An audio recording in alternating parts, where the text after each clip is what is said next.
The morning sun cast a pale glow over Lytutien's storm-ravaged farm, the air heavy with the scent of damp earth and broken wood.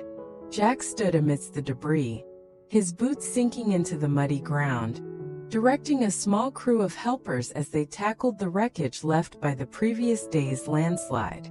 The kitchen, a modest wooden structure with a sagging palm leaf roof, leaned precariously, its pillars cracked and walls splintered.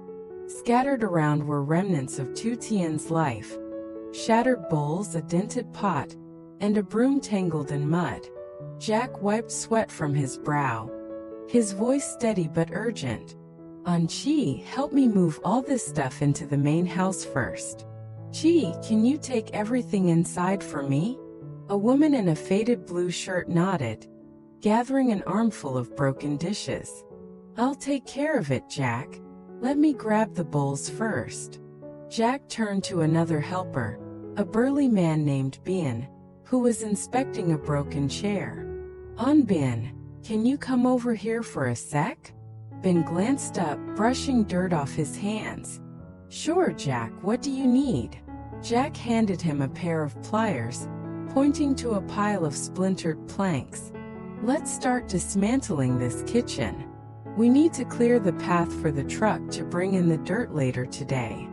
Ben nodded, setting to work, while Jack directed another helper to move a rusted bucket. This goes out back on. Oh wait, that one needs to go inside the house. Vang, put it in there. The woman with the dishes chimed in, her voice curious. Jack, when are you bringing in the dirt? You're tearing down the kitchen for the truck to get through, right? Jack nodded, prying a loose nail from a beam. Exactly, Chi. Once we clear this, the truck can come in, probably this afternoon. The crew worked in tandem, their movements quick but careful, the sound of creaking wood and clinking metal filling the air. As they progressed, Jack spotted a stubborn plank embedded in the ground. This needs a crowbar. There's one inside the house. Can you grab it for me? Ben hurried off, returning with the tool, and together they pried the plank free, revealing a tangle of roots beneath. Everything here needs to go, Jack said, gesturing to the broken kitchen walls. Take it all down. They hauled the debris to a clearing, sweat dripping down their faces, the morning heat intensifying. Jack paused, eyeing the sagging roof. We need to take down this whole section now, roof included. But first, let me cut the power. He moved to a rusted electrical box, flipping the switch. Roy Chi, I've cut the power, he called to the woman, who was clearing the last of the dishes. Ben climbed a rickety ladder, his voice cautious. I'll start from the top, dismantle the roof first. Jack nodded, but the woman looked up, worried. Chioi, make sure you clear all the stuff from that side too. Move it into the house. As Ben tugged at the palm leaves, the roof groaned ominously. Jack's eyes widened. Stop, it's going to collapse. Get down now. Ben scrambled down just as a beam snapped, the roof sagging further. Let's push it down and deal with it later, Jack said, steadying the ladder. We'll cut the steel wires, let it fall, and then clear the palm leaves. He grabbed a coil of electrical wire, untangling it. Ben, help me get this ladder out of the way. They worked quickly, Ben hooking the wires as Jack instructed. Now I'll cut this wire, push that end up to make it collapse. Jack hesitated, grabbing a sturdy pole. Wait, let me get this first. Are you ready? Ben nodded, bracing himself. Go for it. Push it up. With a loud crack, the roof gave way, palm leaves scattering across the ground. Jack directed the cleanup, his voice firm. Prop this pole here, I'll pry the rest. Hold it steady. Ben supported the structure as Jack worked, the debris piling up. All right, step back. We'll dismantle from top to bottom now, then haul everything over there. The crew separated the two sections of the roof, working in sync, the sound of snapping wood echoing across the farm. "Here's the pliers, gee," Jack said, handing them to the woman, who winced at the state of the leaves. "These are all rotten, eaten through by insects." Jack nodded grimly. "If the leaves are damaged or infested, toss them, Chi," Ben called out, stacking the debris. "Jack, I'll pile these leaves up there for you. What's left here we'll finish up." Jack wiped his hands on his shirt, his tone grateful but hurried. "Thanks, Chi. I've got to step out for a bit. Can you handle the rest?" Ben waved him off with a grin. "Go ahead, Jack, we've got this."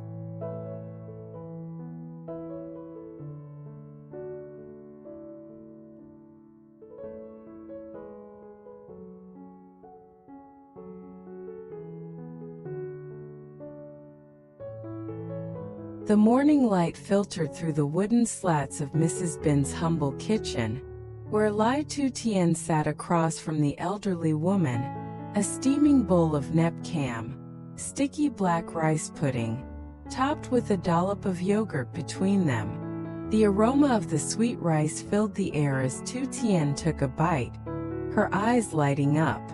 "Back, this is so delicious. Did you make it yourself?" Mrs. Bin smiled, her weathered hands resting on the table. "Yes, I cooked the nep cam myself, but the yogurt I had to buy that. It's not hard to make, like cooking regular rice." Tu Tien savored another spoonful, her voice soft with wonder. "I've never had this before. It's amazing, Bisi. Is it tricky to cook?" Mrs. Bin chuckled, shaking her head. "Not at all, Chow. I'll teach you sometime, would you like that?" Tu Tien nodded eagerly. "Yes, please. But do we need to buy the rice special?" Mrs. Bin nodded. "You'll need to get nep cam. It's a specific kind." Their conversation turned more personal as Mrs. Bin leaned forward, her tone gentle. "How long have you and Jack known each other, Tu Tien?" Tu Tien set down her spoon, her expression softening. "Almost a year now, Bac. I used to live up in the mountains. After I left my ex-husband, I came down to the city, but I had nowhere to stay. I lived in a cave near the road for a while." Mrs. Bin's eyes widened, her voice filled with sympathy. "Oh, that must have been so hard for you." Tu Tien nodded, her voice steady but tinged with gratitude. "It was, but then Jack found me. He was managing a construction site nearby and offered to help. I never imagined we'd end up together. To me, he was this handsome, capable man, so kind. I thought he'd have lots of women around him, but somehow he chose me." Mrs. Bin smiled warmly. "Jack's a good man, I can see that. Has he changed your life much?" Tu Tien's gaze softened further. "More than I can say, Bac. Before him I struggled so much. Now, he takes care of me, gives me money for expenses each month. But with the farm ruined by the storm, I've been thinking, I don't want to just take from him. I feel so useless sometimes, even though he's never made me feel that way." Mrs. Bin reached across the table, patting her hand. "Don't overthink it, Chow. In tough times like these, accept his help, it's okay. You're not a burden." Tu Tien sighed, her voice heavy. "I know, but when his work hit rough patches, I couldn't do anything to support him. I don't want to be a weight on him." Mrs. Bin's tone turned reflective. "I understand, I've been there. When my husband passed, I had to raise my kids and care for my mother alone. It was hard, but I managed, and now I'm at peace. You'll find your way too, Tu Tien." Tu Tien nodded, determination flickering in her eyes. "I hope so. I want to rebuild the farm with Jack. Make it ours together so he knows how much I care." Mrs. Bin smiled encouragingly. You already do so much with your harvesting. That's a good start. Tu Tien sighed again. I do, but it's not much. Just a few tens of thousands each time, maybe 100,000 on a good day. I tried raising pigs and chickens to sell, but the flood took everything. Mrs. Bin's eyes lit up with an idea. Speaking of harvesting, the plums in my garden are ripe. Why don't you pick some and sell them at the market today? I'm feeling much better now. Tu Tien's face brightened. Really? Your plums, Bac? That's so kind. I'll go pick them and sell them, then bring you the money. Mrs. Bin waved a hand dismissively. Just take a little for me. The rest is yours to keep for your expenses. Tu Tien's voice trembled with gratitude. Thank you, Bac. You treat me like your own daughter. I lost my mother young, so having you means the world to me. Mrs. Bin's eyes softened. I only have one daughter, and she's far away. You're like a daughter to me too, Tu Tien. The sun rose higher, bathing the garden in a warm golden hue as Lytutien finished her breakfast with Mrs. Bin, her heart stirring with a newfound resolve. She slipped on her woven basket, its straps worn but sturdy, and stepped into the garden where the plum trees stood heavy with ripe fruit. The plums hung in clusters, their deep purple skins taut and glistening, a promise of sweetness that drew her closer. Tu Tien reached up, her fingers brushing the cool fruit as she plucked the ripest ones, their weight filling her basket with each careful twist. She moved through the rows, the garden alive with the hum of bees and the rustle of leaves, her basket growing heavier with every step. Sweat beaded on her forehead, and she paused under a tree's shade, catching her breath as the mosquitoes began their relentless assault, their bites prickling her arms. She swatted at them, her mind drifting to her journey from the mountains. My life's changed so much, she mused, but harvesting like this only earns me a few tens of thousands a day. How can I help Jack build our farm? I can't keep leaning on him. Shaking off her doubts, she adjusted the basket and resolved to reach the market swiftly. Time was precious and the plums wouldn't wait. The trek to the city market stretched several kilometers, the dirt path winding through fields and villages, but Tu Tien's determination propelled her forward, the basket balanced on her shoulder. Along the way, she passed a bustling roadside stall, its vendor calling out about fresh mangoes, a reminder of the market's competitive spirit. At the market's edge, she found a spot near a fruit vendor, a kind woman with a weathered face who nodded her permission to share the space. Tu Tien spread a cloth on the ground, arranging the plums in neat piles, their vibrant color drawing curious glances from the morning crowd. Fresh plums. Sweet and just picked today, she called out, her voice cutting through the market's clamor of haggling voices and clattering carts. An elderly woman shuffled over, her eyes crinkling with delight. These look beautiful. How much for a kilo? Tu Tien smiled, selecting the plumpest ones and weighing them on a borrowed scale. 20,000 dongba. They're straight from the garden. The woman handed over the money, and soon a man in a faded shirt approached, tasting a sample. These are delicious, I'll take a kilo, he said, sparking a rush of interest. Word spread and customers flocked, children tugging at their parents' sleeves, a young couple debating over quantities, each praising the plum's sweetness and buying more. Within an hour, Tu Tien's stock dwindled, and she set aside one small bag for Mrs. Bin, her heart swelling with pride as she pocketed the earnings. She turned to the vendor, her voice grateful. Gee, thank you for letting me share your spot. Can I buy this scale from you? The woman nodded, naming a modest price, and Tu Tien handed over the cash, tucking the scale into her basket for future use. The market buzzed around her, vendors packing up as the morning rush eased, and she began her journey back, the sun now high and relentless, casting sharp shadows on the path.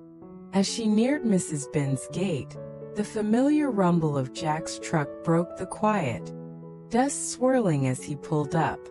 He stepped out, his shirt streaked with dirt from the morning's labor, concern etched into his features. Tu Tien, you look worn out, are you okay? She brushed off her fatigue with a smile. I'm fine, On. I sold nearly everything. Together they entered the house, where Mrs. Bin sat sipping tea, her color much improved. Tu Tien handed her the bag of plums and a few small items from the market, a packet of tea, a handful of candied ginger.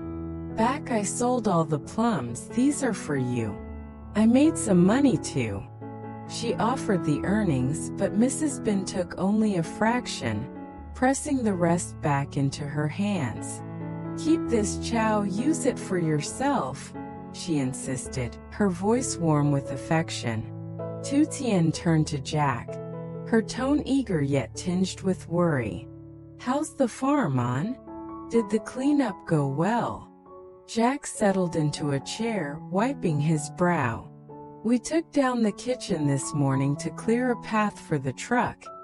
It'll bring dirt to raise the foundation this afternoon.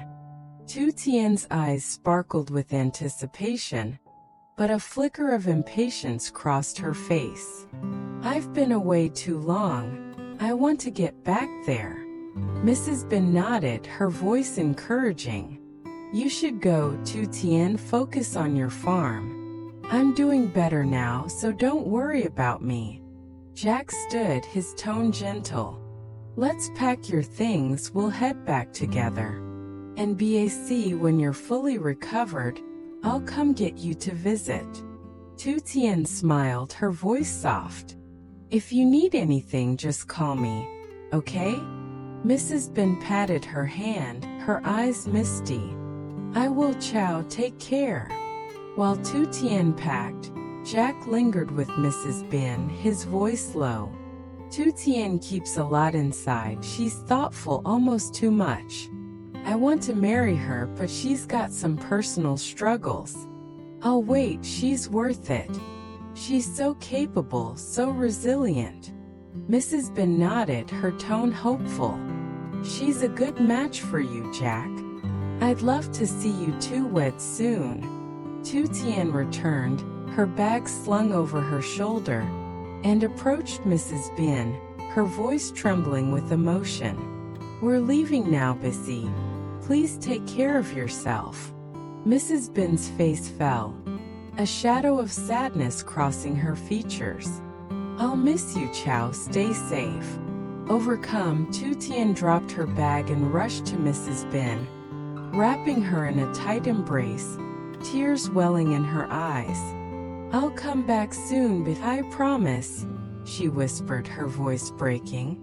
Mrs. Bin handed her a small bundle of buoy and plums, her hands trembling slightly. Take these for the road and don't forget to rest, she said, her voice cracking with emotion. Jack and Tu Tien climbed into the truck, the engine rumbling to life as they waved goodbye. Mrs. Bin's figure shrinking in the distance, her hand raised in a lingering farewell. On the drive back to the farm, Tu Tien clutched the bundle, her voice soft with reflection. Back was so kind. She told me to pick the plums and wouldn't take much of the money. She's like a mother to me. Jack nodded, his eyes fixed on the winding road. I tore down the kitchen today, it was tough, but we needed the space for the truck to raise the foundation. It's for your safety. Tu Tien's expression turned wistful, her voice laced with nostalgia. I know, but that kitchen, I lived there for almost a year. It held so many memories. from late-night meals to quiet mornings with the chickens clucking outside. Jack reached over, squeezing her hand gently. I'll rebuild it, Tu Tien, better than before. I just want a home where you're safe, where we can be together someday. Tu Tien's eyes glistened, her voice heavy with uncertainty. I understand, On, but if I move in with you, I don't know what I'd do. I've never lived in a proper house, only caves and that old kitchen. What if I can't keep up? I don't want to be a burden. Jack's tone was firm yet tender, his gaze steady. You're never a burden, Tu Tien. Just do what feels right for you. I'll always be here. I believe in your strength, your spirit. You've already shown me how resilient you are. Tu Tien managed a faint smile, her heart warmed by his faith, though the weight of her past lingered. The truck rumbled on, passing fields of green and clusters of village homes, the farm drawing closer with each mile.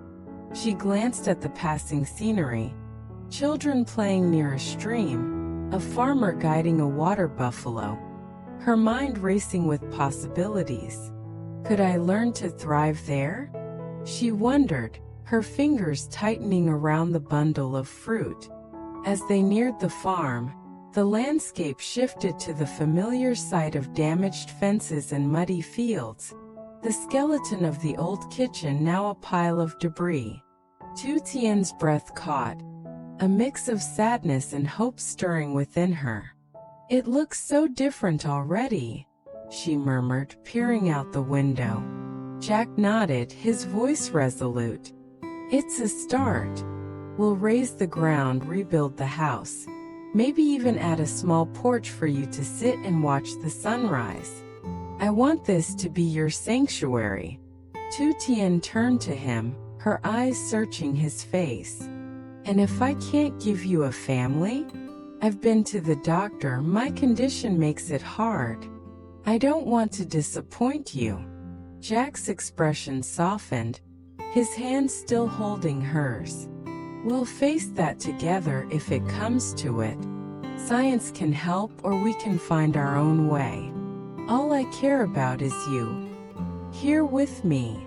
His words eased her fears, a flicker of courage igniting within her as the truck rolled into the farm's entrance. The future both uncertain and full of promise, a new chapter unfolding amidst the ruins.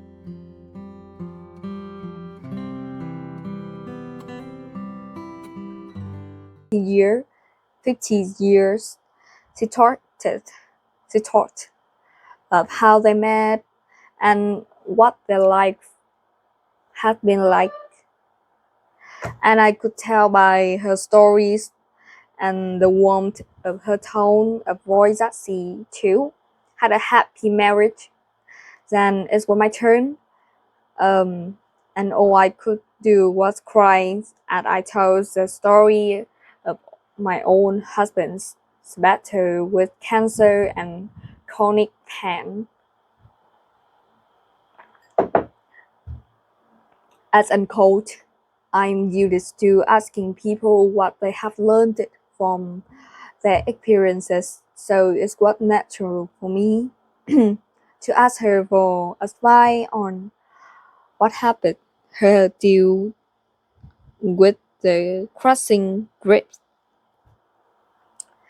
Obviously,